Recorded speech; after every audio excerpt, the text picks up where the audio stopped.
Number one, housing. Renting an apartment in France is not just about showing up with money. You may have your money in the bank, but you need a dossier. What's a dossier? Your dossier should contain your guarantors, sometimes two, not just one. Your online guarantors, in many cases, will not suffice. French landlords prefer that you have a physical guarantor or a visal. I'll explain about visals later. Your dossier should contain your work contracts or pay slips, your tax notice, even though you're just coming into town and you're thinking, how on earth am I supposed to get that? But they request for it anyway. So every time you apply for an apartment, they tell you send your dossier. That's what you should send. And even when you have a complete dossier or something close, you might still get rejected because for some reason, some people just prefer to have locals, with a CDI contract, which shows that they have a steady job, which nobody's taking away anytime soon. So in many instances, you may have to rely on your personal network if you already have one here, or start a very early search and keep your fingers crossed hoping to find a landlord or property owner who is not asking for too much because at the end of the day, they save the day. Two is paperwork delays. Paperwork, paperwork, paperwork. From the moment you enter, you set your foot on the soil of France, paperwork, all manner of registrations and administrations. And sometimes you can't just keep one step and say, oh, I'll come back to this later. You follow everything step by step. And these delays would sometimes happen, which would cause you to lose time and to lose money. CAF, for instance, your CAF application would be done and then you'll be waiting 3, 4 months, 5 months, 6 months before you get approval. That means if you had factored CAF into your resources before coming to France, you will be cash strapped because CAF allows you to have allocation, which helps to reduce the rent you pay. And when CAF doesn't come, it will be, and then jobs don't come because you also need to have your social security number, which has also been delayed. You can't work, your resources are running thin, and what do? So French administrative delays are real and you need to be prepared for that before you come to France. Number three, language barriers. Language barriers are real.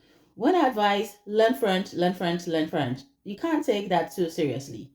Take it as seriously as if your life depends on it if you are coming to France because quite literally it does. It would mean that when you go to certain spaces, you don't have anybody to communicate with you because they quite literally tell you, if you don't speak French, please bring your own interpreter. I have seen that happen at France Travail office when I had gone there when I just arrived. I had once sent an email to CAF and gotten a reply, send this in French if you want us to administer to this email. I was quite literally shocked because I thought, come on guys, all you need to do is click on translate and this email will be translated. Why do this? But it is what it is. We're in France after all, so we all have to speak French. So if you're serious about coming to France, please start learning French already. Whatever little that you can learn before coming will save your life. Number four is the isolation. This is one part that people don't talk about enough.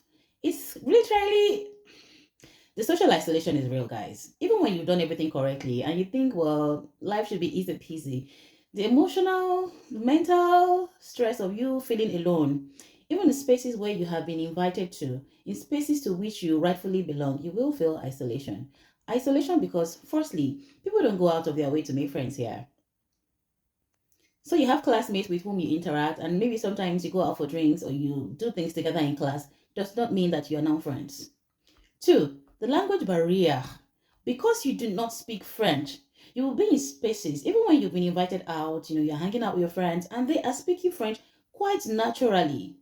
Of course, what else would they be speaking? It's France and they're French. So you are sitting there not quite understanding what they're saying. Maybe you understand some French, but your B2, B1 level friend does not quite cut it when natives are speaking. You will be lost. You will understand snatches of the conversation, but not enough to make you feel like you're a part of it. If you're lucky to have English speaking people around you, you want to seek some form of support, succor from them, and then you turn to that person and they become like your only friend. If you're not lucky enough to find an English speaking person, you are going to sit down there uncomfortably, wondering how on earth did I get here?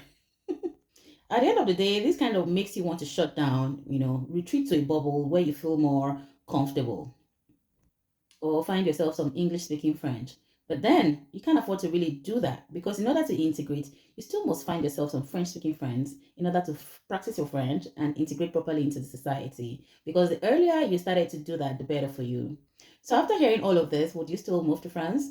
But of course, I would say yes, why not? I mean, life is about taking chances and taking risks. So all I'm saying is know this so you're prepared, not so that you're deterred.